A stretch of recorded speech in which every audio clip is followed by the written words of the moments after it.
All right, and we're live. So, thanks so much for coming. The fifth installment of Coaches Collective. Here we're joined by Christopher Bean, Dan Brady, Riley Bowman, and Tyler Tharp, myself, Memphis Beech, and our special guest, Dig O'Neill. Man, thanks a bunch for coming, guys. Yeah. So let me go ahead and get the footage queued up. And what we're going to do today is we're just going to, um, let's see.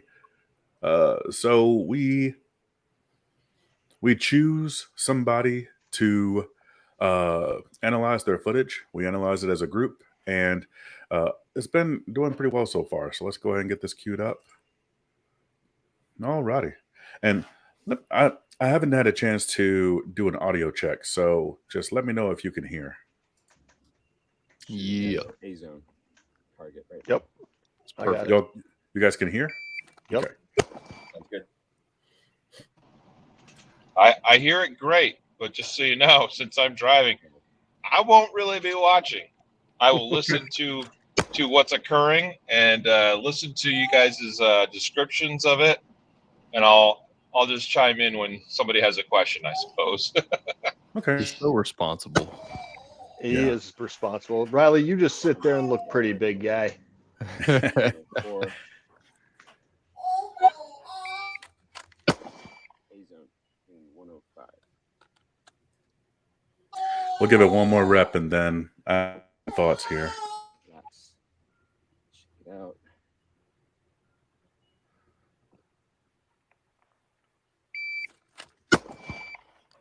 Okay. Let's backtrack it just a little bit, and we'll go at a quarter speed. Okay, guys. All right. Yep.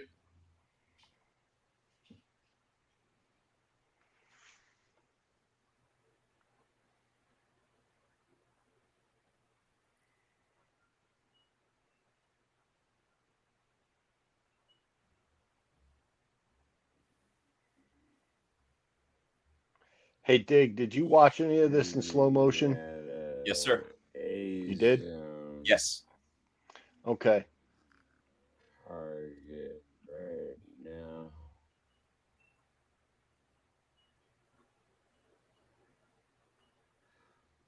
I try and film a lot, and I try and watch it in slow motion a lot.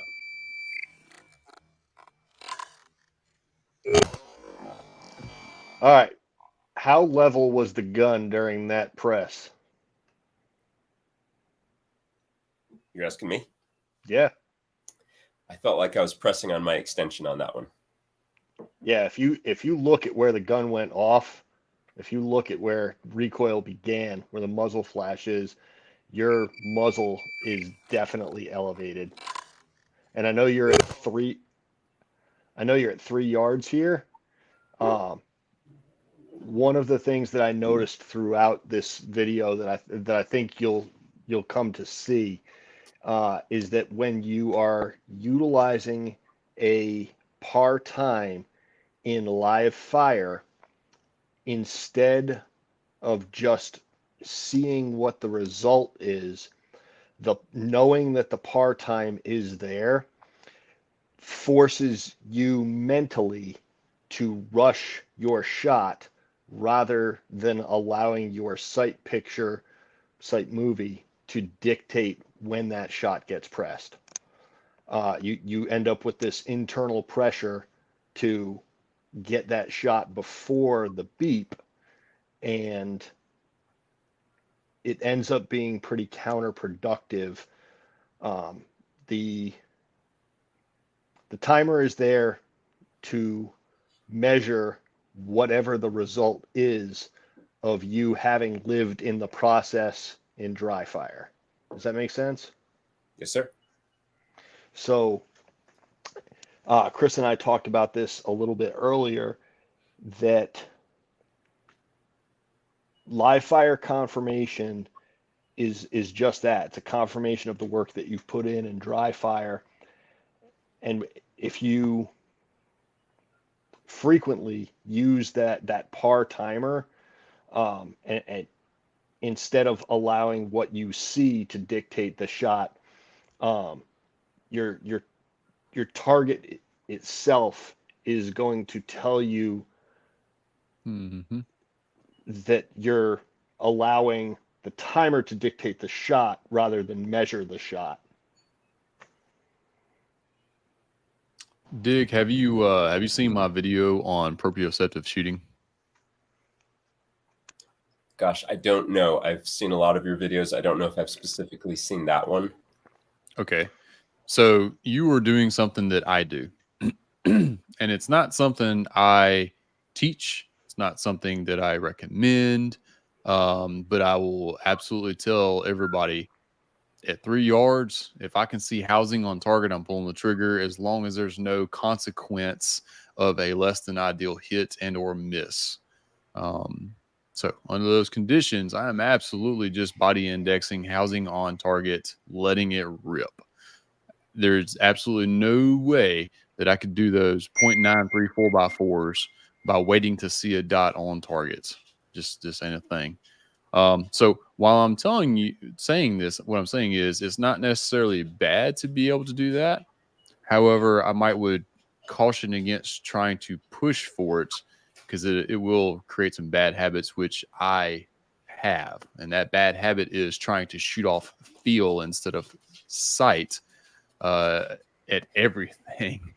It ends up making for pretty bad shots at 5, 7, 10, 15, so on and so forth. Right. Makes sense. Do you mind if I jump in? Mm-hmm. And this is kind of in response to what Dan was saying a moment ago, because I mean he's 100% spot on with the feedback that he led this off with. I did glance over and see just a little quick snippet of Dig throwing and actually I just used the word throwing the gun out there, and when we're pushing for max speed, kind of the max of whatever our personal performance limit is, that becomes a tendency to just throw shots at the target.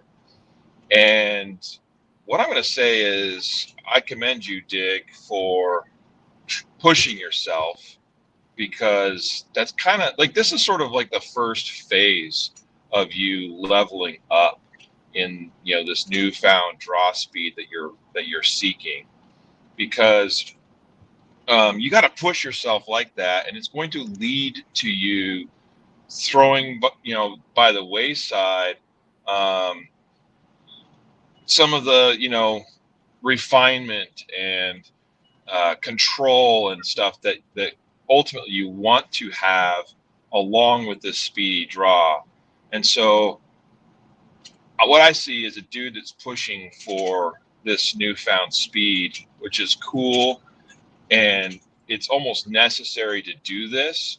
And so what Dan is saying and Tyler's saying, and I think it's a perfectly okay place to start with this discussion, is that's fantastic, Dig. It looked amazing from that perspective, because that's what you got to do to push yourself to a new place. And so now we got to start looking at things like, all right, let's start refining that and starting to add in a little bit more control, so that we're not just in a race to the timer like Dan was talking about and just throwing it out there and seeing what happens. And so now we got to, it's not even, I don't even want you to slow down necessarily. I just want you to start continuing to work this and adding in a little bit, instead of just carelessly throwing it out there and letting the trigger rip. Get it out there, but you got to start kind of reeling it in a touch, decelerating a touch, because you can't just go from 100 miles an hour of throwing it out there and then suddenly stopping on a dime and getting consistency that way. There's got to be a little bit of modulation, if you will, towards the end of that draw stroke, or it's just going to fall apart. Yep. Chris is chomping at the bit. I can see he wants to say something. Yeah, he is. Yeah. I need you to queue up the video again. Memphis, And then do I'm technical things. I'm going to say a couple things. So Dig, I absolutely know. I've worked with Dig in the past, and Dig used to be very tentative about like pushing speed. So I am, for one, happy to see that because he's letting his hands go. But let me ask you this question, Dig. If so, I think it's the third draw, or it might be the second one where it was like a 104 or 105. Okay. At that hand speed where you had a little bit of an elevated muzzle. Okay, cool. So let's talk about that draw was not a 105 draw. Now, that draw was probably more about a 75 draw, maybe an 80 draw. So, what if I told you that same 104 could give you an X ring or a 10 ring on a B8 and be significantly more accurate if you eliminated some issues in the stroke? Would that be something you were interested in? Heck yeah. Okay. So the next thing I want you to think about before we kind of go through these draw strokes, I want you to kind of watch, if you can see my eyes real quick, a blink, right? A blink is about 0.2, give or take. Okay. I'm going to show you where there's a hitch in your draw that is costing you about 0.4 every single time. So if we take that 0.4, that 104 would now be like a 74. If you get rid of that, all that extra 0.4 goes to making sure you're getting the muzzle of that gun or the dot of your gun exactly where you need it to be to make the shot. Does that make sense? Yes, sir. Okay, I want you to pay attention. Hitch right there. So you have like a hitch where you're very quick from here to here. Then there's like a 0.4 hitch. So it's almost like a two-step draw. You have step one, step two. So that hitch right at the belt line before you're breaking leather is costing you about 0.4 consistently. So that's the one thing versus kind of telling you what I see. I want you to understand that's where time is.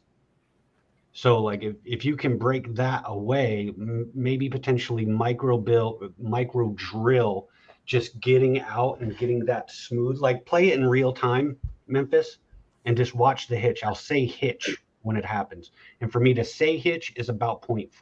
Okay.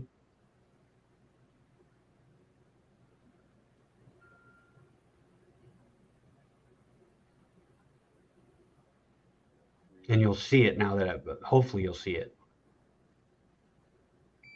Hitch. You see how there's that hesitation right there? So Okay. at best, when everything goes well, you're probably looking at a 0.2 point. That was a good one. But there's like 0.4 right there, 0.3, 0.4 right there, where it's just like once you clear, use that same amount of speed that you're using to get to the gun and the same amount of speed you're using to make end of presentation, and all that racing the clock that's making your muzzle be proud, that goes away. You bought that time back. It's there. It's already there in the stroke. You So actually go like ahead. when I'm going to stab it out of the holster. Is what Yeah, but there's like a distinct, like you have downward pressure and a stall.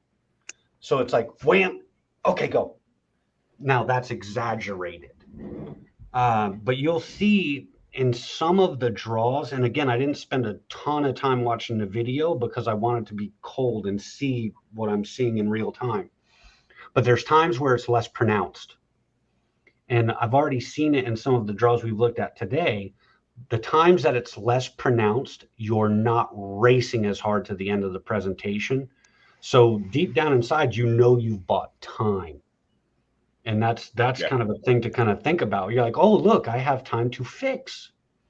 And if you have time to fix, you know, a correction costs you what, 0.25, right? So say like you get out, maybe even more, depending on what you're trying, what your point of aim is. But if you get that time back and you're like, all right, that dot's not where I need it, and you add the 0.25 with hand speed like that, if you're looking at like 80s or 90s, you're still looking at like a 115 to like an X ring. That's rock and roll times. So based on what Riley said, I want to offer some clarification. I was not trying to be negative, Dig, at all. What I was trying to get across was that the timer's there to let you know what happened. And if you're working hand speed and just letting it cook, that's absolutely fine. There's not really a purpose in having that 110 par set for yourself if you're just working that hand speed. You're there to give yourself permission to utilize the whole entire target. Use it from from north to south and east to west, edge of the delta to edge of the delta. That's totally fine if that's what you're working with, just the hand speed. Chris and I had this conversation when I was trying to break 2 seconds on my concealed bill drill, and he was very specific on, just let it go, dude. Just let it go. And if you're letting it go, putting that par time there is just an additional amount of internal mental pressure. Does that make sense, what I'm trying to get at? Yes. Okay. Yeah, I wasn't trying to be negative at all. Just giving yourself an additional stressor in there is just an extra complication that you don't need. Yeah, chasing a timer is about the worst thing you can do for yourself. Even if you're trying to develop speed, like chasing a timer is the quick pathway to letting something important go. Like letting something you should be kind of, and let me explain to you from a very personal anecdotal point of view. So I spent a bunch of years chasing timers, years. And what that developed for me was blown out shoulders, a blown out neck, because I would hyperextend, do things like that, knowing full well it was hurting me, but get caught so into the kind of hamster wheel of chasing the clock that I was letting bad things happen. So, I mean, it's significantly easier to let technique fall by the wayside when that's happening. Especially if you're willing to hurt yourself to do it. Now, I'm not saying that's what you're doing, but different people have a different method of chase. But that's where I've kind of gotten away from using pars a lot of times, unless I'm giving myself an ample par to work something out. So, like, say I'm doing a reload and I'm having some clunky issues in my reload, I'll give myself not a 1 second par, but like a 1.7 second par to make sure I'm figuring that out, to figure out where the issue is. I'm using it as a measurement device, not a, what's the word I'm looking for? Like Finish a confirmation device, So I have a question then. My question is this. I feel like I'm often reminded of I feel like I'm often hearing, I should say, that it's important to work with a timer, not just to quantify how effective and efficient we are with our whatever the drill happens to be, but also in terms of setting goals and saying, this is what I want to work towards or achieve. And then depending on what that par is, saying, okay, well, at this par, I can expect to be like 80% on target and 20%, 80% A's, 20% Charlies, or 70% alphas, 30% Charlies. Like, where's the balance between pushing oneself with the timer and holding back and not working with the timer? Because I have to say, I try and switch things up often and not use a timer sometimes and use a timer other times and use it in different ways. But I completely hear and appreciate what all of you are saying, and it's a lot I'm trying to bring it all in and assimilate it, but I'd be interested to hear more on that. Just gonna touch on that, I think, a little bit, as well as like what Chris was saying, because Chris isn't wrong with what he said at all, because that is an absolute risk of just constantly chasing par times will lead to problems down the road, will lead to bad habits learned and technique that is sloppy and stuff like that, right?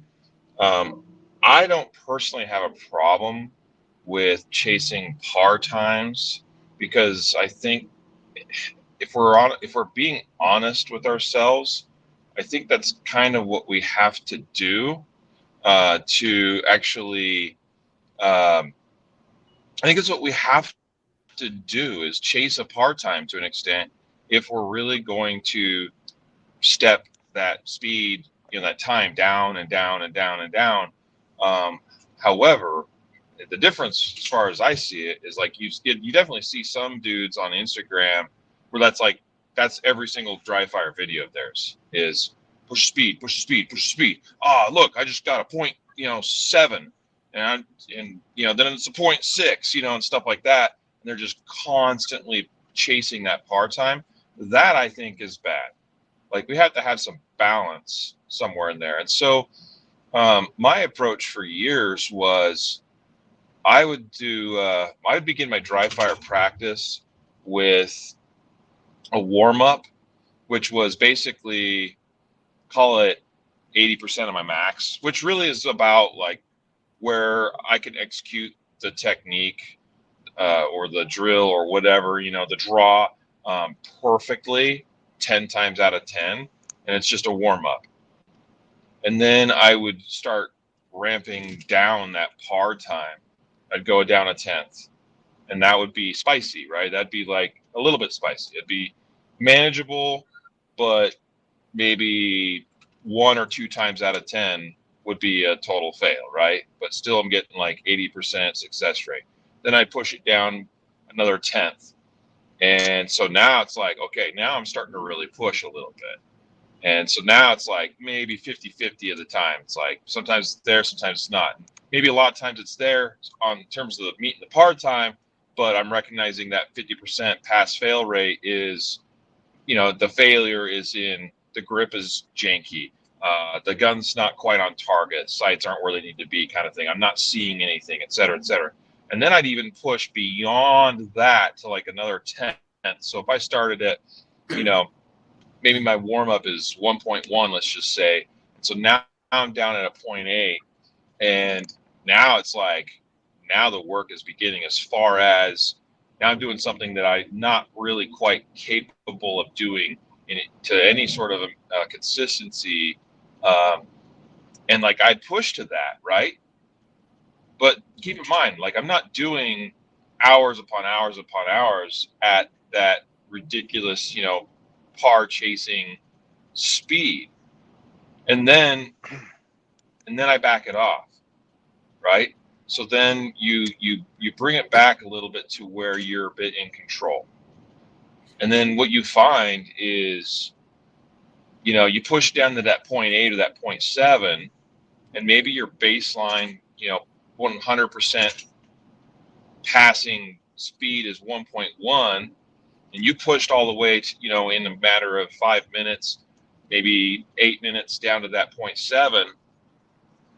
And now I go, and then I back, not that like I'm intentionally slow down, but like start adding in a bit of just, now let's be a little bit more controlled, Riley. Now the objective or the goal changes of what I'm trying to do, because then it becomes not so much, I got to shift my practice session to an area where I'm not just focused on the time, but now it's about, okay, let's capture the drill or the technique or the whatever it is I'm working on to where I'm doing it correctly consistently now. And because I push myself beyond where my normal limit was, what I find is doing that practice like that, now that 1 second or maybe even a 0.95, and even sometimes just one practice session, I'm like, whoa, hey, 1.1 was where I was at for 100% pass rate. But then I pushed, and then I shifted the objective to let's get consistent. But then suddenly I'm realizing, whoa, I'm doing 0.95, I'm doing 0.9 consistently. 9 times out of 10, sometimes 10 times out of 10. And so too many people live in a place where they're pushing 100%, 110% all the time. And That absolutely is detrimental. I personally believe it's essential to do it, but in moderation. And then we have to change the objective. It's like Steve Anderson, where he talks about practice in speed mode, practice in accuracy mode, but then also practice in match mode or real mode or whatever verbiage you want to use to describe that.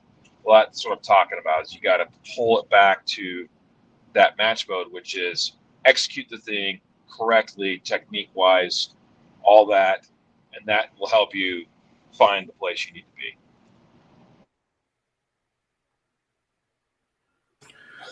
And that was good stuff. You mind if I touch on this just for a second? Because like Riley and Chris, you guys are absolutely phenomenal about this. So yeah, thanks, buddy. So there is a balance, absolutely, Dig. There absolutely is.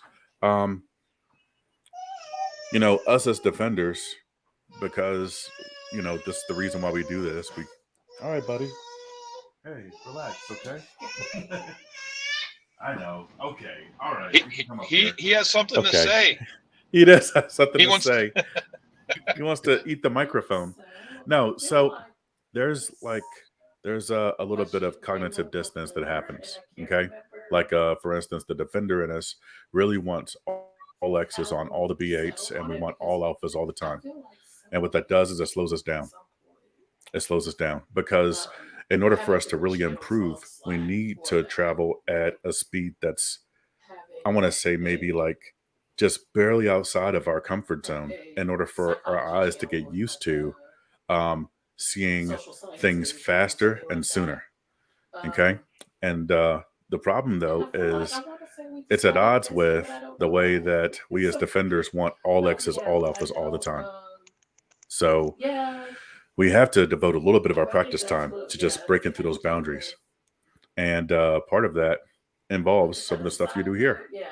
So we do have to find that balance, but use the timer as not really a yardstick, but more of a, not really, don't use it as a speed limit. Don't use it as a speedometer. It should just tell you where you are instead of where you need to go. Okay.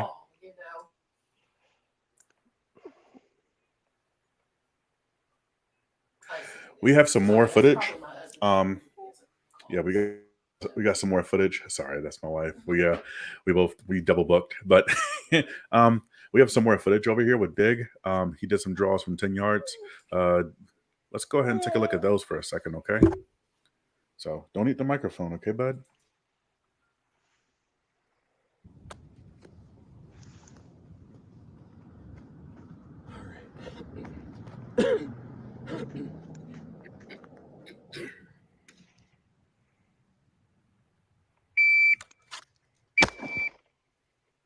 See my sight popping to my vision. 1.32. That looked more controlled. Here he's operating from 10 yards, which 1 1/4 at 10 yards is absolutely phenomenal. Yeah.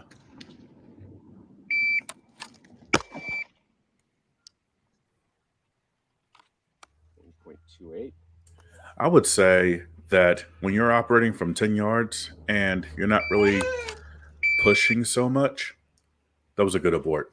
That was a good abort. Redo that one because I didn't feel like I got a very good grip. My grip's pretty far down. And I didn't feel like I got a good purchase. So I'm going to try that again. Hey, can we pause that for just a second?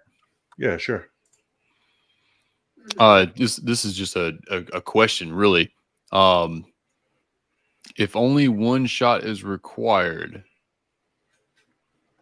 would you still abort that same draw? I don't think you would.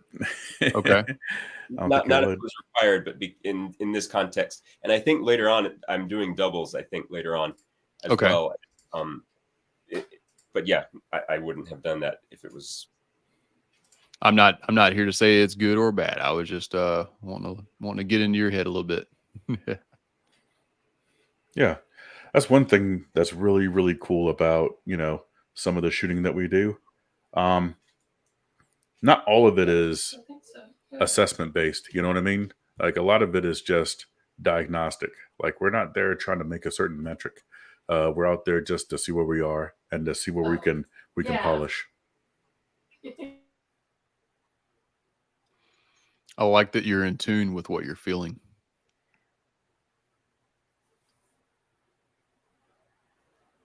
Thank you.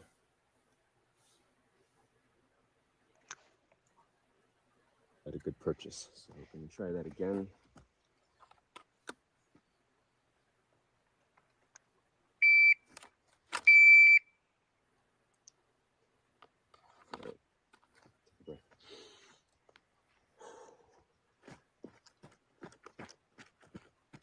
Dig, how often do you micro drill? I definitely try and incorporate it into a dry fire session in different ways. I don't usually just have a dry fire session that's just micro drilling. So. All right, that one right there was nearly perfect from an execution standpoint in terms of blending it together. Memphis, can you back that up just a touch?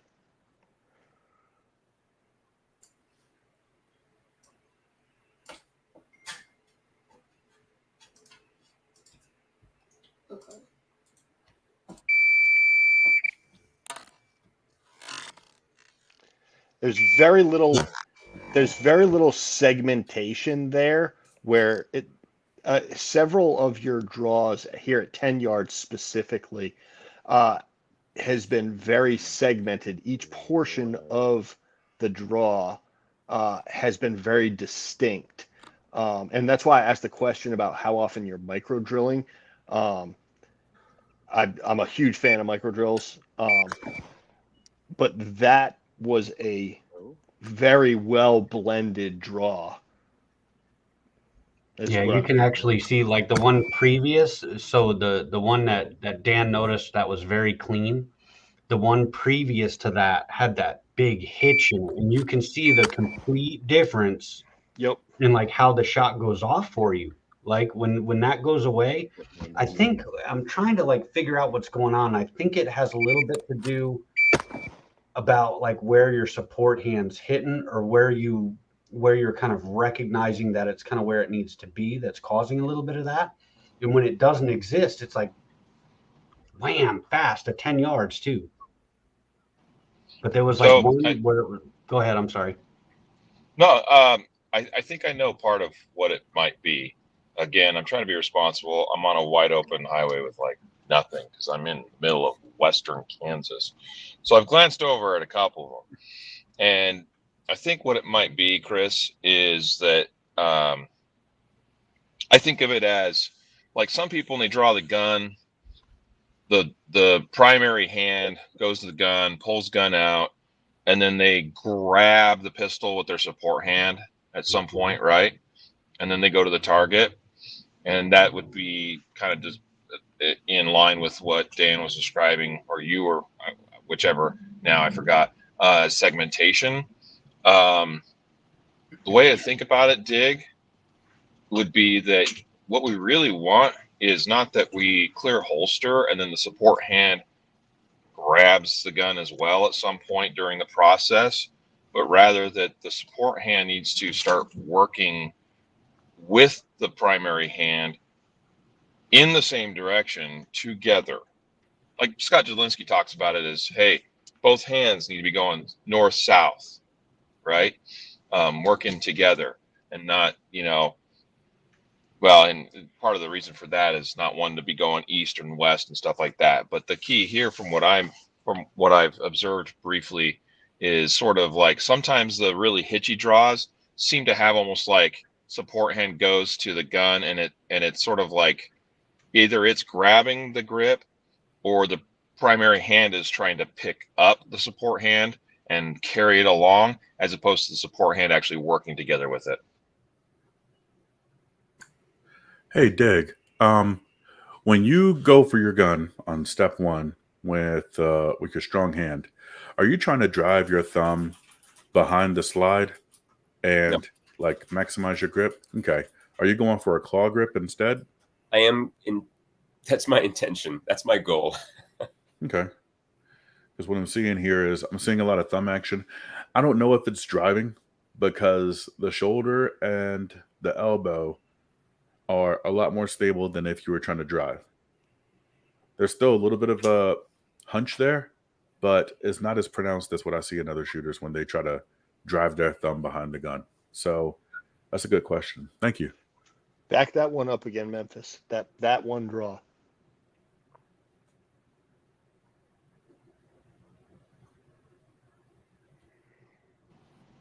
Real quick, while he's doing that, I just curious, Chris. I mean, am I off base with what I said, or what do you think? No, not at all. I think I just saw something too when Dan had this draw replay. So he's going between belly and slide with thumb. And Yeah, then watch his strong side thumb on this particular draw. That's what I saw, Chris. Yep. And then before I really dive deep into that, I want to clarify that is what I do as well. So I'm not saying that that's wrong. You But see how his thumb is down. It's down, and then it has to, like, you're having to make room. Yes. That's interesting in slow mo, that right there. So like you're going behind, which, you know, right, wrong, or indifferent. But then that thumb as you're coming out is like this, and then you're having to do this when you're bringing support hand in, which is kind of interesting to kind of look at. I wonder if that happens every single time. That's what I'm curious about. I just noticed it, and thanks for stealing my thunder, Chris. Hey, man, that was a good spot. Thanks for laying that one up for me, man. Softball pitch for you, Chris. Yeah, well, alley-oop. That's cool. Yep. Yeah, there was a dig there. No pun intended, right there. Right, there's a dig in Dig's thumb in that particular draw, and Chris is right. When that thumb is coming all the way down like this, and as he elevates and has to marry, he needs to make room for his support side thumb. So, that could lead to some east-west consistency as your thumbs are doing a little thumb war thing, or it's east-west inconsistency as you're trying to make room, and it's slowing you down to muzzle on target. And I didn't even notice that because my intention isn't to do that. So it's interesting to see this and have you guys dissecting it and find that, because I was like, where did that come from? It's kind of like that's what we're here for, man. Because it's like I see myself putting my thumb on the striker control device that I have on my Glock, and then immediately like moving it to the side before it's even out of the holster. So it kind of defeats the claw grip purpose. But that's the way. Go ahead. All right. So the way that I have personally defeated that is by gaining 30 pounds in my middle, and Memphis knows what I'm talking about. Like, yeah, that works. That tactic works.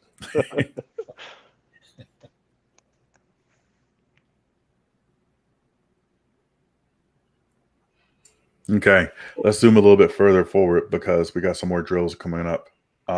We got some bill drills right here. Yeah, he goes into bills here in a little bit. He does doubles first, if I recall correctly. Oh yeah, he does. Yeah.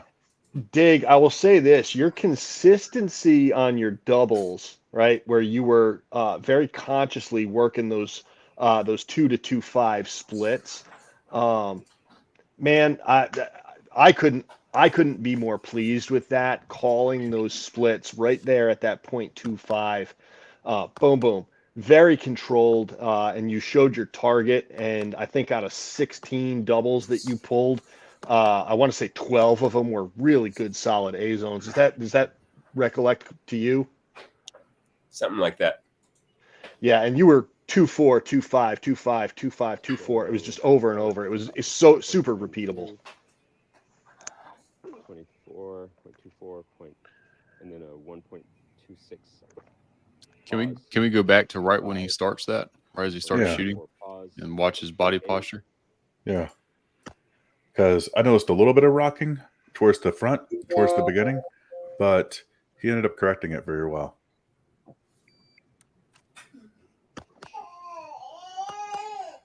Right there. I'm gonna put the Watch your mouse shoulders. right here. Yep.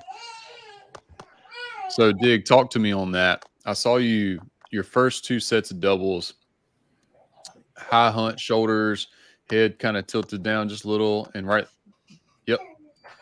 So right there, head tilts just a little down, shoulders are higher, and then you stop and relaxed and see your shoulders going Yes. down like that. Your head's a little more upright, and you can see your lower back is arching backward more. Yeah. Can you recollect your thought process on that? First, let me ask you a question. Is my back arching backwards a good thing? I would say no. Because it doesn't feel like a good thing. It feels almost like, in my mind at least, and it's such a mental game, it feels like because I'm a small guy, and I feel like that gun, even though it's a 9mm, tends to push me backwards with the recoil. Yeah. So it's like, in my mind, I have to find a balance, and I have to fight the temptation to punch into it more than I need to, because it feels like that. It's almost like in a martial art, you lean, you don't want to have your nose above your toes, but you don't want to like be leaning backwards. You want to kind of have a good fighting stance. And I feel like finding that balance where my back isn't arching backwards with the recoil, and yet I'm not hunched over, my neck's not forward, and my shoulders aren't up, is the trick, and it's the challenge too. So I feel like when I relax my head and my neck, then I have a tendency not to be centered enough that the recoil starts pushing me back and bending my back. So I'm tracking. So honestly, dude, that's something that I've only started figuring out in the past year and a half or so. Same problem. I used to overcompensate with my upper body, specifically from my pecs out, trying to solve all of my structure and posture problems that way. And now I've started sourcing more structure and posture from the hips, the angle at my pelvis, and then the abs as well. Do you mind sharing with us your height and size? No, I am 5'6", and I am actually my heaviest that I think I've ever been at 140, and that's I credit jiu-jitsu for that. But I'm all right. Well, it's good information to have. Whenever me or Dan meets up with you at some point down the road, Dig, we're gonna swallow you up with some big old hugs. Good. I can't wait. There's a great picture of Chris Seipert, Riley, and me with my buddy Zach Cox, who's probably right around the same size as you, Dig. And Riley and Chris and I are all 6'3", 250 plus. Like, we're all large dudes. So it's a good picture. Yeah, there's a picture floating around of Riley with Tim Herron on his shoulders too that I think is just adorable. It's about me. I seem to remember that. Hey, Memphis, can we go back to the first build drill here? Because I saw something that Tyler talked about with the doubles that kind of repeated at the very start of the bills. Yeah, let's take a look. All right, so if you watch the first 3 rounds of that first build drill, that same structural problem with the rocking happens, and then you fix it mid-bill. Was that instinctual, or was that something that you honed in on by watching what your dot was doing? Let me take a look at that again. Let's see what I watch.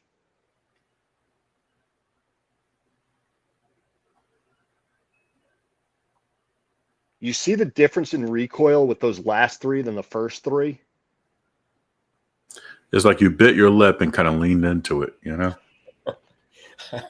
I mean, am I seeing things? Are you guys seeing the same stuff that I am? Yeah. No, and I'll be honest with you, that's totally normal. Once the body has been exposed to an abnormal condition for enough time, it will naturally do whatever it needs to do to fight against it, adapt to it, or totally escape it. That is totally normal. Well, I saw something interesting. The same drill, if we go in from like right before he presents, look at how his abs are kind of pushed out Do you see it going from his pecs? Right. Yep. Right there. Right there. Now watch what happens on shot 3. It's really, really subtle, but you'll see the engagement of his abdominal muscles happen.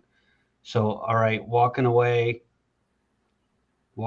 engaged, engaged. So this goes back to what we were talking about, which I thought kind of interesting when Tyler pointed out the shoulders. So it's really, where's tension coming from? Where are you getting the tension? Where are you creating strength? Your mind says, hey, if I do this with my shoulders, that creates strength. And you know that that's probably not the right way to go about that. So you've learned to kind of release that.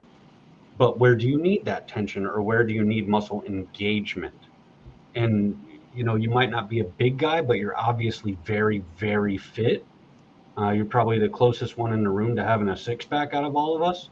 But you can kind of see the moment you kind of create tension in the upper quadrant of your abdominal muscles, you kind of naturally kind of come in just a hair, and then the gun just stays dead flat. So it's just, where do you, for your size, need to generate tension?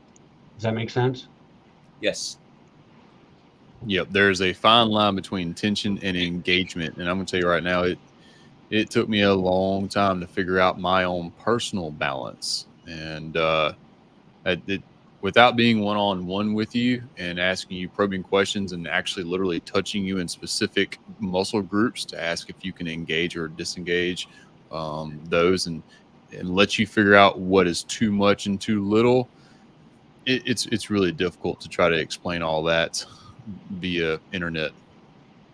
Well, really, the easy way, just sitting in the chair right now, like just sit in a relaxed kind of nature and engage your abs and feels what happens. You get a slight, maybe a couple degrees shift in your shoulders forward when that happens.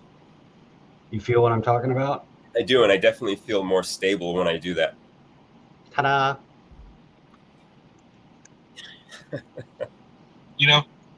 What we observed here, and I didn't see it super good because eyes on the road, but listening to the description, it kind of reminds me of like that demonstration that a lot of instructors will do, where they have somebody put out their hands, and then the instructor like simulates recoil, and like the first 2-3 hits, as the instructor hits their hands, you see the student kind of go back slightly, and then what do? Also, they start compensating.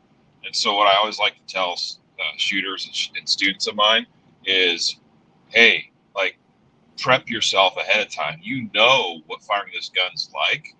And if you know that by shot 3, 4, somewhere in that ballpark, that you start, whether it's, engaging some abs or whatever it is, like if you know that ahead of time, like let's start at the beginning of that build drill or whatever thing, ready for that right from the start.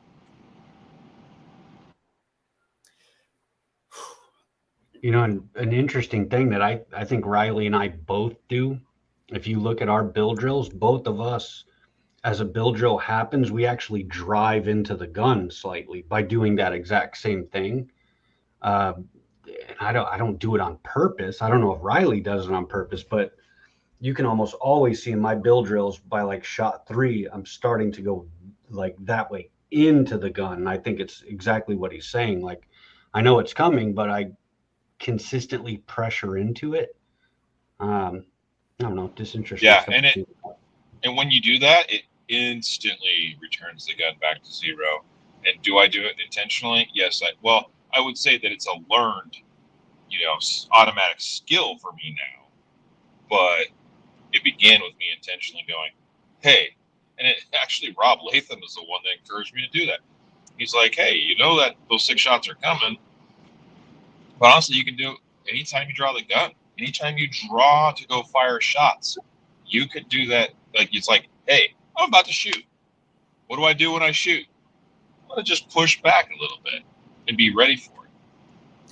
Not leaning, not hunching, not leaning, not craning your neck, just like you say, coming from the abs more, coming from if there, you right? dig, if you watched where Chris was pointing out that shot 1, shot 2, shot 3, and the difference between shot 3 and shot 4, your core right here, you could watch it engage right through your shirt, and it came up into your shoulders, and it was not tension, but like Tyler said, it was engagement, so that you were very move. I'm exaggerating a bit here, but you were very move, and then that engagement from right here happened, and you were bang, bang, bang, and it was just very. You could just see the difference in it. I don't know. Maybe I'm seeing things, but that's what it looked like to me.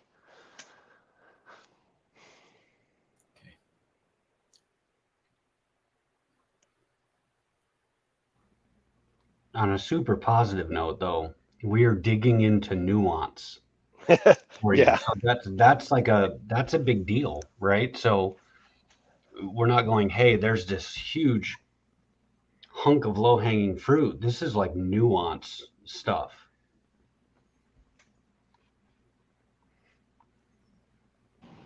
Very much so. Very much so.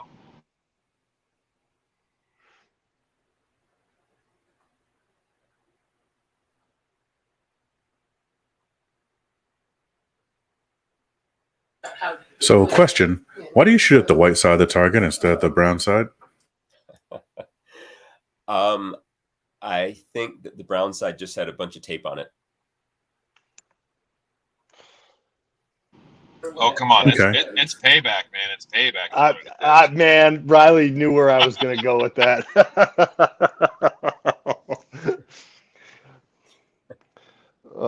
Memphis is like, yes. Yeah, I think sometimes it is payback. Like I'll take the no shoots and the the non threats home, and I'll light their asses up.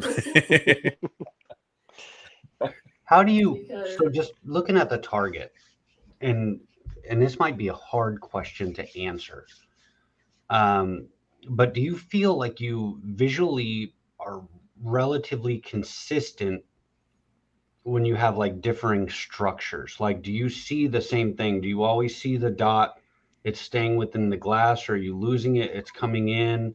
And sometimes it doesn't do that, sometimes it does. I'm just curious, like, what normally do you see and what are the outliers? If I don't see my dot consistently as a streaking blur in front of my eyes, one of the first things that my brain says is that I'm not doing, that my support hand is not doing its job. There's so many things that you guys talked about, like that.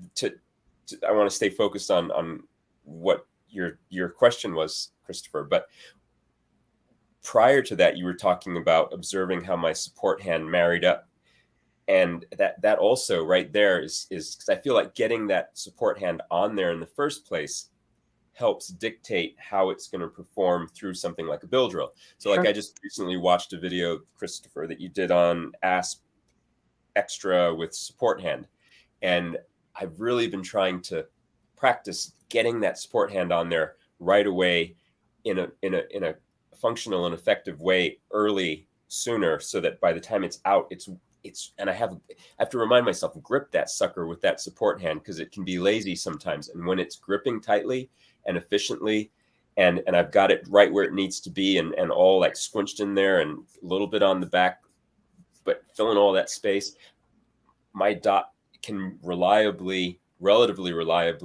present itself in a flashing streak in front of my vision. When it doesn't do that, again, I'm like, uh-oh, my support hand is probably not doing its job, is the first thing that comes to mind. And then after that, then I look at am I leaning too far back? Am I hunching? Is my shoulder, or am I like, and the other thing that'll get me consistently is anticipation. I'll find myself like having to, struggle against the flinch. Mm-hmm. See, and the reason why I ask, so I'm trying to think how I would recommend working on this. Like in live fire, like just what you were doing. If you feel like your grip is okay, if you're doing like doubles, right? And just doubles, don't shift grip, don't do anything like that. If it feels like the grip is okay, but your dot behavior is somewhat erratic, instead of immediately going to grip, I would try like the ab thing or try some other stuff like that, because your grip overall, from what I'm seeing, is pretty good. You know, unless we're talking about like straight from presentation, if you have some inconsistency there. But if you're from ready doing like doubles, there may be some other things that is not just that, right? So grip's a huge part of it, but I think the things that gets lost in the translation sometimes is the grip is attached to the rest of you. And if there's something going wrong there, but we're solely focused on the hands, we may be missing something. Maybe. I'm 100% in agreement with Chris. Yeah, definitely. Okay.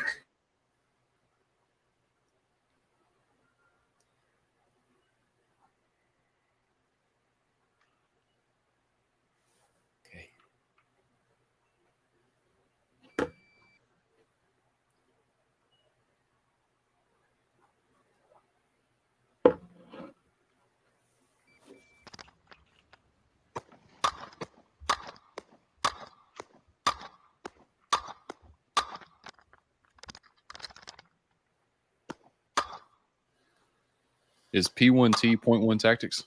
Yes, sir. So draw and shoot 5 into something, reload, and do some other things. 6 drawn, shoot 6. I think starting at, I forget the yardage, like 10 yards, and move forward to a point, reload, and then yeah. Is that how you normally walk? I'd have to watch it again. Probably not. I think that in my mind, I'm trying to time my shots so that I'm not like. Yep. Yes. Are you going to be at ASP this year? No, gosh, no, don't rub it in. I'm not going to be there though. Dang it. I know, that's what I keep saying. I got a video I'll send you privately. It's way too much to add to this, and I'd have to like do demonstrations and stuff, but I'll send that to you. Okay. You know what's an interesting part of that video though? Is if you go back to where he's encroaching on the target and he's got like the POV of the gun. Watch how the gun's reacting when he's walking. And you can see like he's engaged hardcore in the core. And then just look at the gun, like does not move. That's kind of an interesting thing. Like even under movement, which it's not super fast moving, but even under movement, when he's kind of hitting that part of his body, the gun's just like dead flat. Yeah, there's a definite difference, and the way that mentally he's locked into that drill than with the other drills. Something about forward movement really does absorb recoil. At least it does for me. We are kind of built to walk forwards. So this must be version 2 where I'm moving backwards.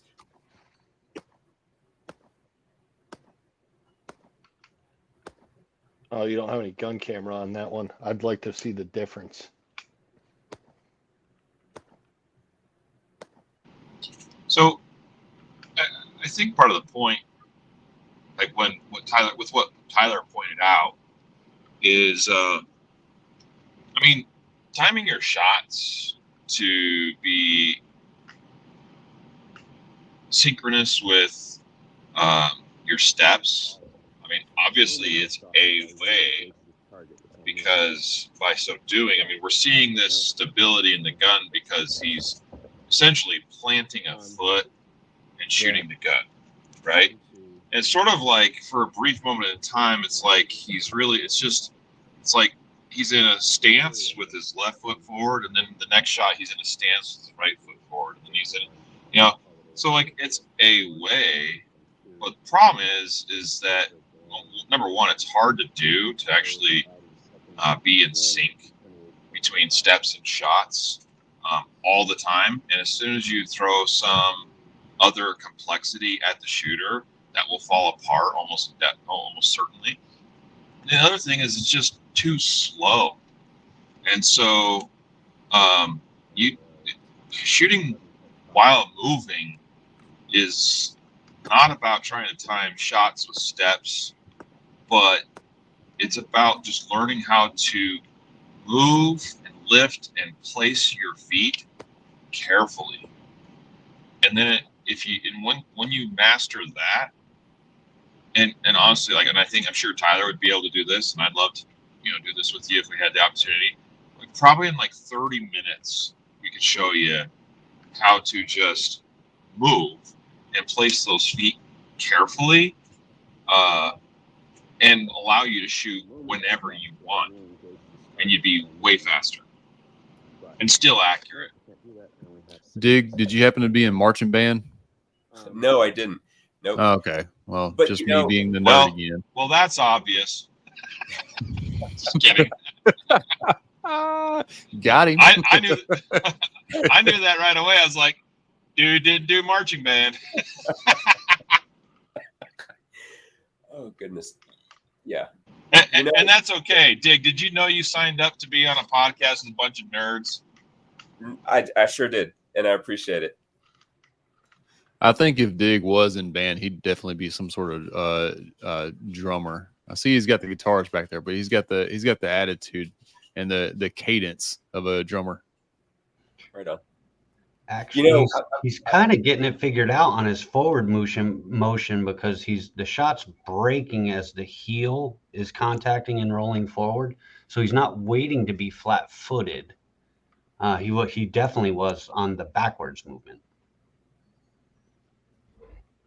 It's something that I got hip to this drill from Adam Winch. I took a class with him, and that was part of the class. And subsequently, I saw that Adam put out a video where he had a friend out at the range, and I forget the guy's name. He was a LEO, and he was helping talk about shooting on the move. And that was one of the things that they were talking about, is like being able to time your shot with the steps.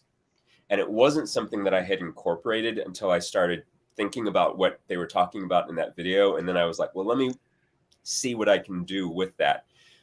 But at the same time, I feel like, because I just recently started shooting a USPSA, and it's like you say, Riley, it's to be able to move and shoot is a whole different, like if I tried to do it that way, I'd be extremely inefficient and extremely slow. And as it is, I'm extremely slow. So it's like, yeah, I need to find a better way, so to speak.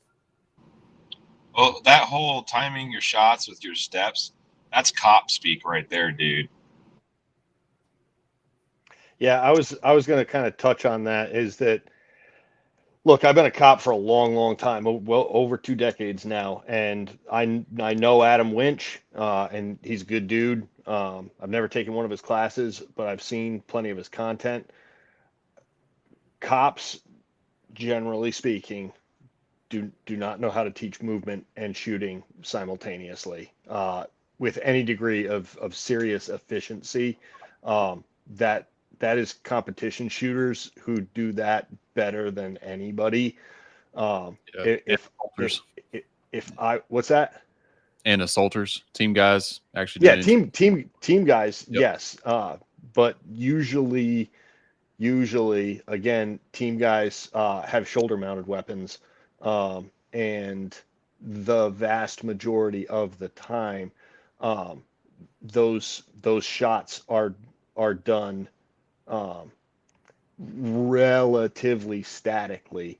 But Tyler, when I watch a video of you shooting on the move, or I watch Riley shooting on the move, or I watch Memphis shooting on the move, there is a completely different level of speed and accuracy in the footwork, and how those two hemispheres of the body are isolated from each other, so that one does not really affect the other all that much. Absolutely. Tyler, when I watched you do your try 5 drill for the first time, you and I had a phone conversation shortly after that, and I don't know if you remember us talking about that. Your forward movement is really something to look at and dig. If I would strongly recommend, if you haven't watched Tyler's try 5 drill for forward movement, you are missing out. There's a lot you can extract out of that video, a lot. I'll have to find it. I just actually tried the Tri-5 for the first time today at the range. So What'd you think? I loved it. I thought it was great. It reminded me of the drill that you just saw. Yeah, it was great. I filmed it because I want to go back. I haven't had a chance to go back and watch it, Good. but I want to see how that went. I'll send you the complete list of WSBs for all 3 functional exercises for you to try. As if we don't have enough exercises and drills in this world to try, right? Oh my God. We talk about like having enough drills. On my freeloaders page, there's a link. John Daub of KR Training. This man put together a PDF with, no kidding, 106 pages of drills. And you know, they're all live fire drills, and it's absolutely amazing. I had no idea there was that many drills out there. Oh, I think Jeremy Gill has an app, and I'm friggin' blanking on the name of it. Sorry, Jeremy. Range Buddy. Range Buddy. Range Buddy. Range Buddy. Yeah, yeah, I was using that today. yeah. I want to say there's in excess of 100 drills on Range Buddy. There's a plethora. It's really great. The problem with Range Buddy is just that there's so many. It's like, what drill do you pick? That's the only issue. It's like there's so many. Oh, options. that's simple. Just grab the ones with my name on it.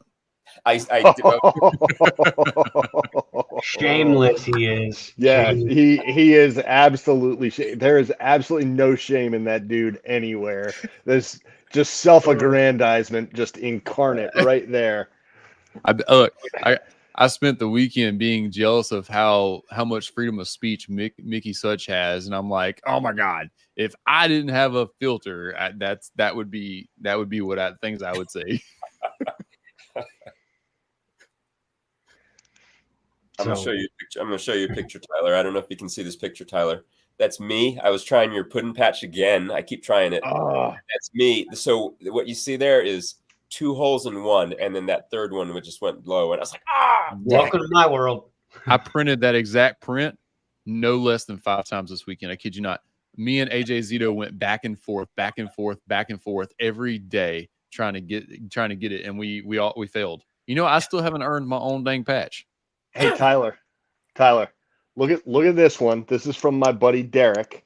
Okay. Derek Watkins from Apache, right? Yeah. That it's there. It's 100% there. And I was like, bro, do you have the video? And he goes, of course not. I was zeroing a student's gun. I was like, are you freaking serious, bro? Oh, do y'all know who Sandra Woodruff is? Excuse me, of Girl in a Gun. Girl in a Gun, yeah. Yep, she won one Saturday afternoon actually.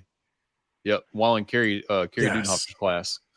Yep, so I got to award that in person. That's super awesome. I was going to say that's awesome. About the perfect class for it, huh?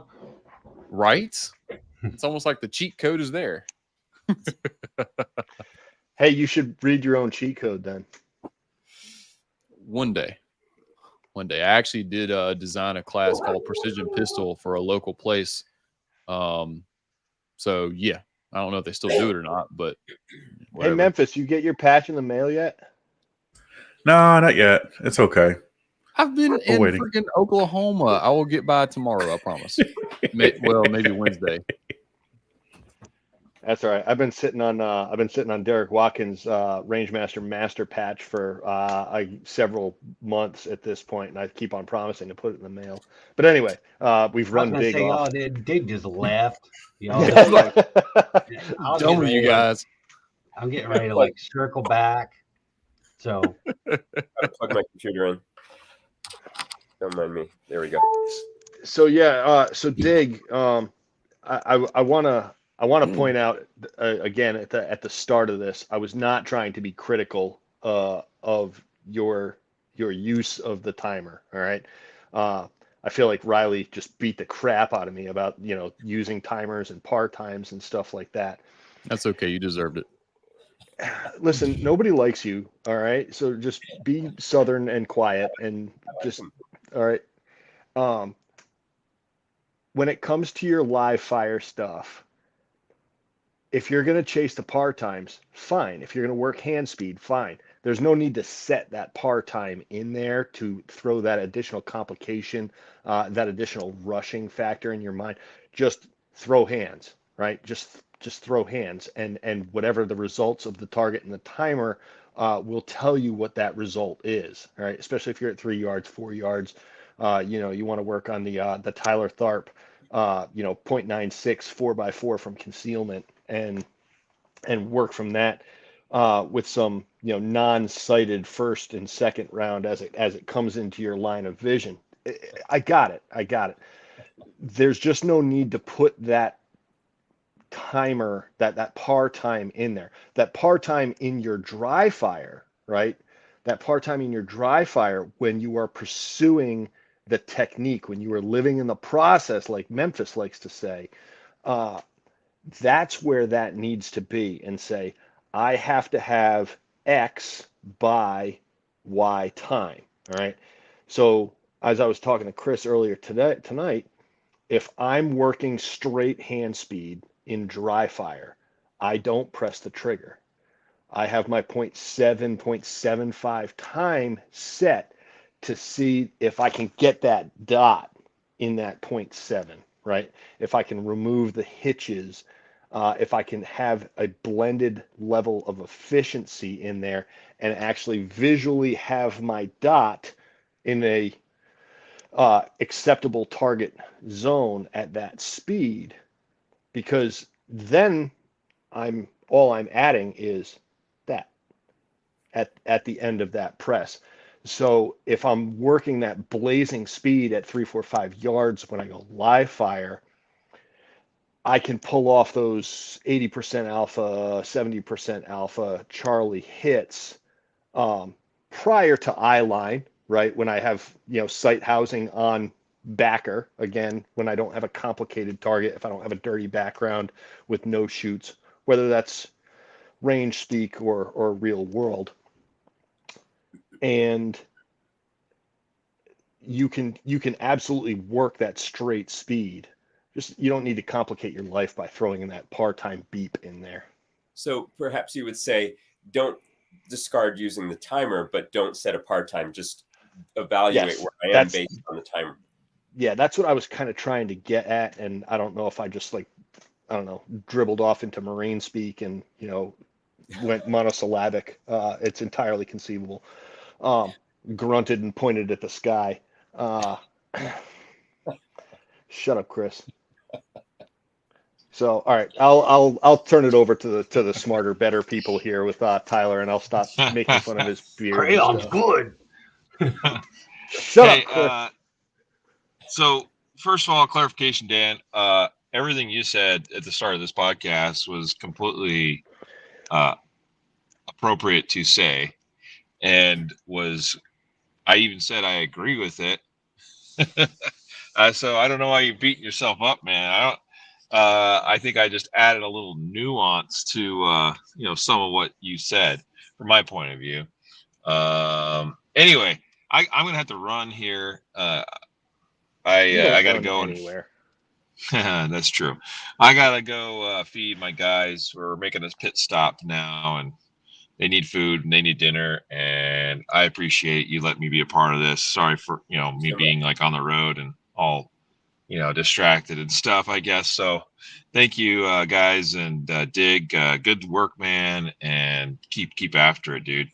Yes, sir. Thank you. It's a pleasure to see you here. Thank you for your Take time. it easy, Riley. Take it easy, brother. My turn? Yes, your turn, Chris. Go be smart. Well, if Go be smart. if we're wrapping up, like one of the Go things Inspector Gadget. I want to really clarify to you is your pursuit of excellence is inspiring to me. I want to say that straight up. Thank you, sir. A lot of people fear judgment and fear growth. They fear critique. They fear what that looks like. And to see someone that's willing to kind of put in work and analyze and have others analyze and kind of take that in the pursuit of improvement is inspiring to me. It really is. Thank you so much. So I'll say kind of another thing. So watching your speed and how you work, it reminds me very, very much of myself as I was developing different methods of control or different things that worked for me. You have a significant well of speed. There's a couple things that you kind of have to work through just to kind of get a solid understanding of how that's impacting you or how it's impacting your shooting. But the raw tools are absolutely there. So your progression up to this point, personally watching you shoot over the last couple of years is you are making strides. You absolutely are, and you need to celebrate that. So a couple things I would caution you to think about. If what you are intending to do with your strong hand when you actually get to gun and pull it out is not really what's happening when you go back and review it, really start thinking through that. Start micro drilling that where you're just going, and this is where you could just use the initial beep of your timer, which is normally, depending on the timer, you're using about 0.3 seconds or so, 0.4 seconds, depending on the timer, and just get hand on the gun. So clear hand on gun. And every time you're micro drilling that, look and see where your thumb is. Like, don't make any adjustments. Hand to gun. Where's my thumb? Is it going behind the gun? Is it on the back of the gun?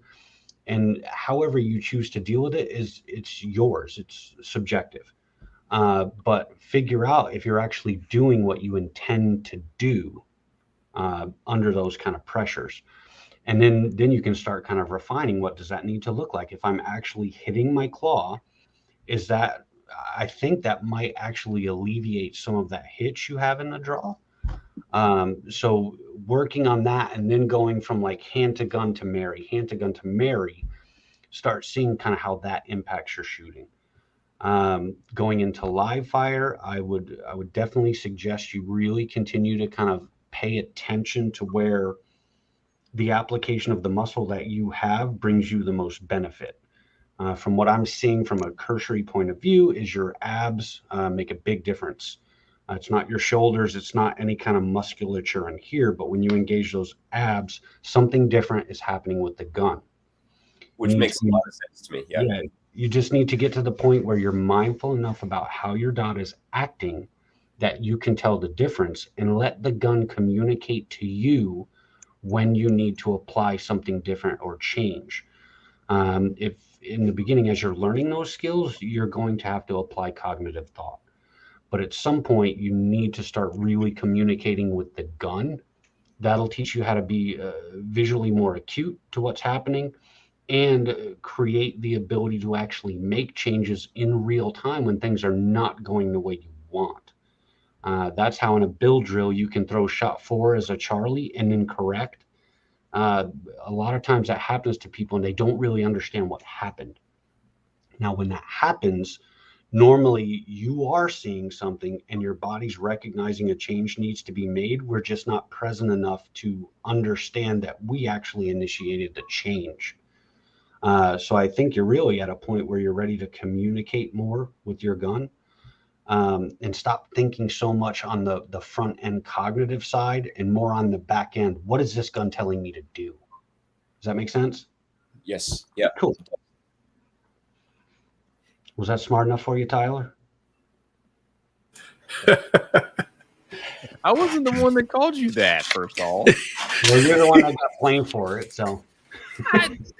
I was a math tutor and a saxophone player. Like I think I hold the crown for nerd here. You're right, you do.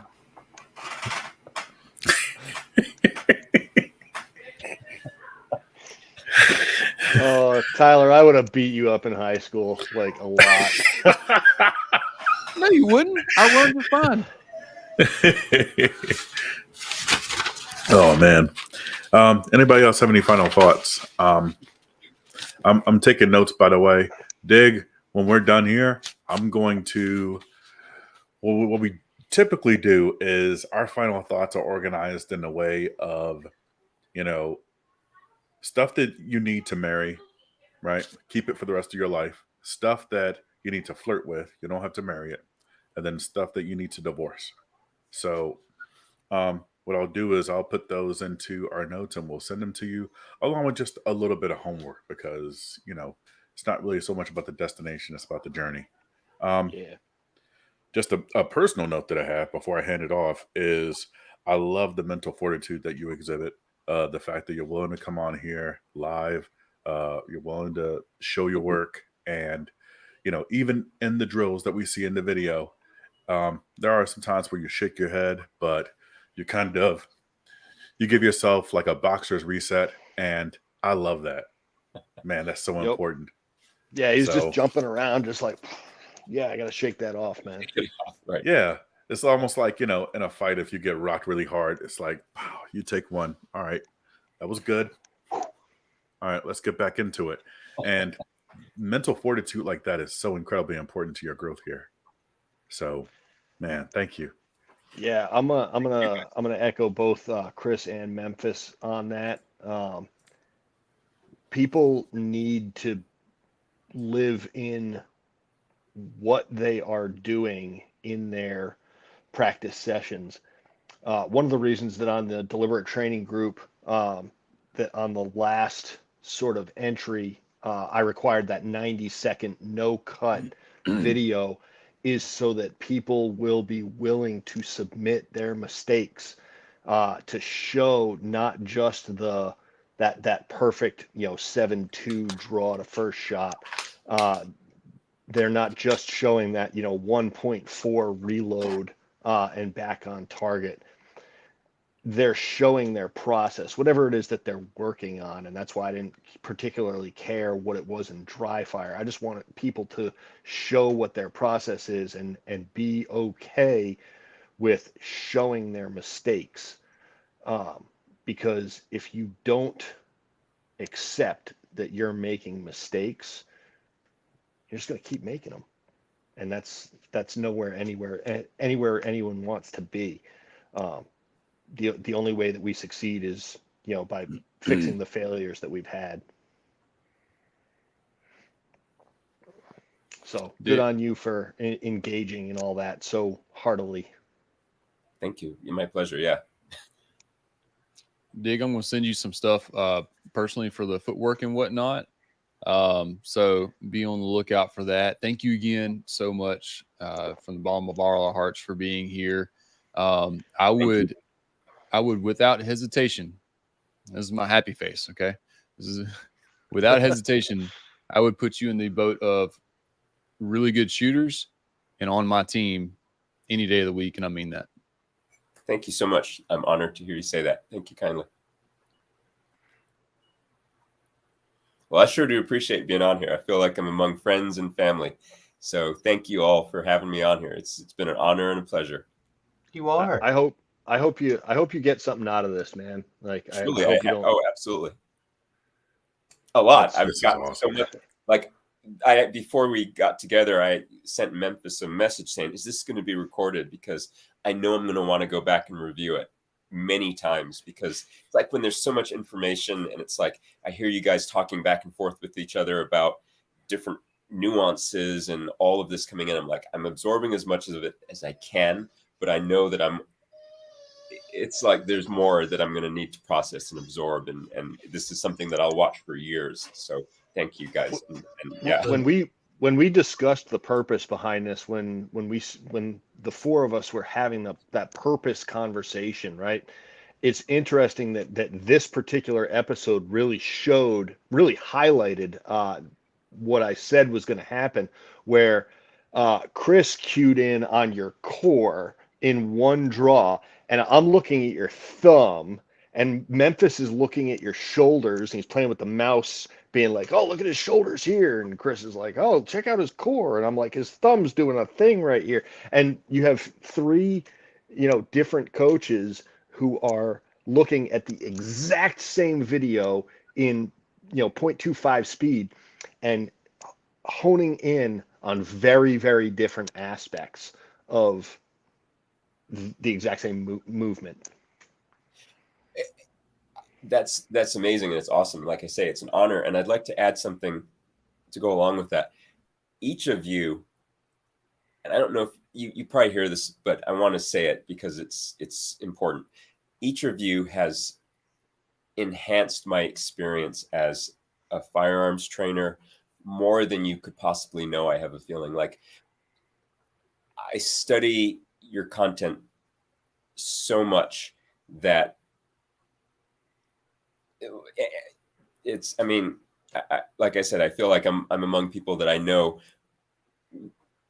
because I'm always looking at Christopher Bean's breakdowns of this or that, or Dan Brady. I've been like, I remember being out in the cold winter doing some crazy nighttime thing with a flashlight, and I'm like, what the heck am I doing out here? And you know, Tyler, your work as a competitive shooter and as an instructor has truly inspired me. And Memphis, I feel like, you know, again, another inspiration. It's just, I have nothing but gratitude. I'm so happy to be here, and I appreciate you guys, and keep doing what you're doing, because the work is, it's touching people's lives. And I'm a testament to that. You guys have like touched my heart and touched my lives and changed the way that I'm living my life.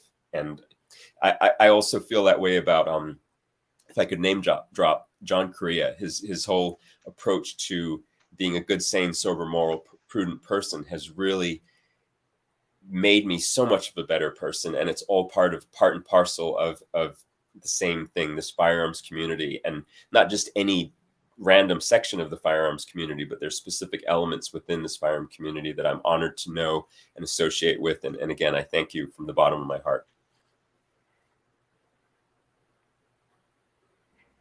You know, and it just makes me want to say something, because that was touching, dude. Thank you. But kind of, and Dan kind of alluded to this before, but everyone in this particular group, like kind of one of the undercurrents of what we wanted to do, like these are the conversations that we have. Like these kind of conversations when we talk about shooting, and we all in some form or another get together and have these conversations actually quite often, or have a peer group that we can have these conversations with. And one of the important things for us when we kind of started mulling around this idea is, how helpful would it be to bring other people into conversations like these, to talk with coaches of differing experience, different speciality, different things like that, where you can kind of get all of that in one place and have it not be judgmental, or not critical or negative. So, you know, you saying that kind of solidifies really what we're trying to do. And that's important to us, dude. So thank you, for real. Yeah, just what you said, it speaks to me like really, really deeply. My purpose in being an educator in this particular subject is to help other people shortcut their learning curve. I'm a reasonably decent pistol shooter, but it's taken me 30 years to get here. And if I can help other people make it take a quarter of that time or a tenth of that time to get to relatively the same level, then sometime down the road, they're going to do the same thing and help other people. And that cycle can perpetuate. And whether my name is attached to it or not is completely and totally not relevant. I don't care about any of that. All I care about is advancing the craft and ensuring that good information is passed, and we can get past some of the bullshit and help people's path get shorter and cheaper.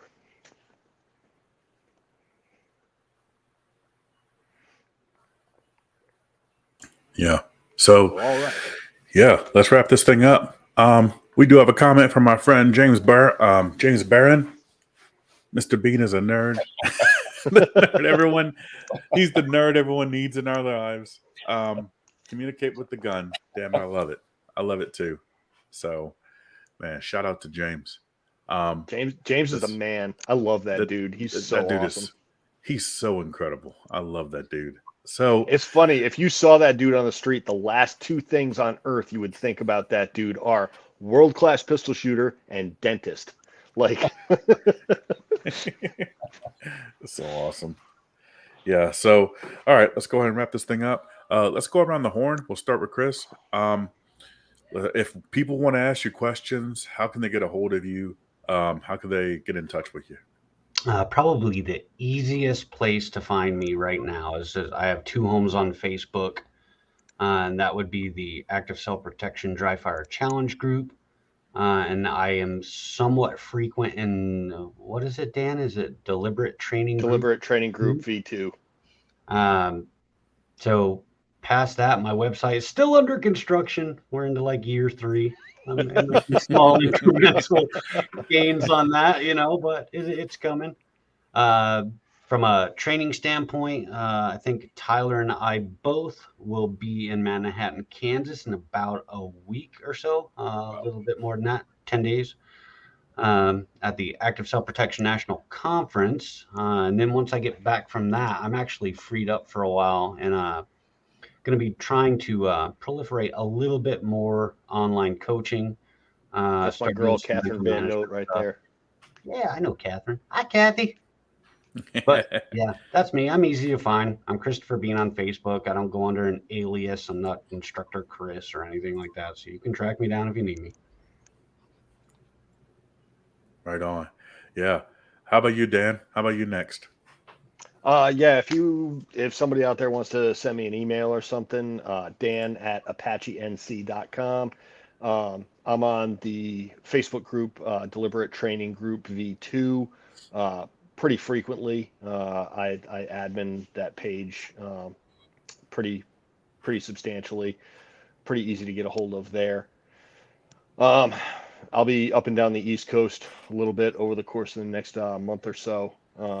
Pennsylvania, Maine, and Virginia, my next few classes, and then I got to go back to Pennsylvania to go see Tim Herron, and then I'm going to be down in Chris's neck of the woods near the end of the year in November. Probably crash on his couch and destroy his pool table or something like that. I don't know. The man's traveling. Yeah. How about you, Tyler? Yeah, so I got the social medias and stuff, YouTube, Facebook, Instagram, all the things. Synergy Training Group, synergyshooting.com if you'd like to look at the course curriculum or sign up for personal virtual coaching, things of that nature. Buy targets and merch and all that good jazz. Send me a DM, PM, all that good stuff. Got a podcast that'll be going live here soon. Gonna record those every Tuesday night. We're gonna get a couple in the tank before we release them. And like Chris said, I'll be at the ASP National Conference in about 10 days. So I'll be teaching Beyond the Draw, 2 4-hour blocks. One is dry fire and one is live fire. So if you do feel so inclined to join me, meet me, greet me, come make fun of me, give me death threats. I'll invite all of them. He also has a class in, what is it, Alabama? No, it's in. I have 2. I have a LE only class coming up just after the conference. That one's booked out, and then I have directly after that, October 14th, 15th, functional pistol in outside of Huntsville, Alabama. Yeah. So I'll be there for that, and I'm seriously looking forward to it. It's going to be awesome. I'll get to hand you your pudding patch in person, unless you just absolutely want me to mail it to you. No, you can hand it to me in person. Yeah, I kind of want the initial reaction and picture and all that stuff. That's going to be awesome. So let's see. You can find me on YouTube and Facebook. I go by Memphis Beech. You can also find me on my website, memphisbeech.com. Unlike some people, I actually put up a website and keep it up to date. Unlike some people, we're not going to say any names. I don't need no stinking website. And French fried taters. Mm-hmm. Reading the good book. Mm-hmm. But so Dig, I just want to say thanks so much for coming on, brother. We really do appreciate it. We had a ton of fun. Thank you. Absolutely, likewise. And everyone out there everybody out there that's watching, we just want to let you know how much we appreciate you spending your time with us. We understand that you could be doing anything with your time. You could be spending it with your family or earning some extra cash, but you chose to spend it with us, and that's not lost on us. We really appreciate it. So thanks so much for coming out, and can't wait till the next one.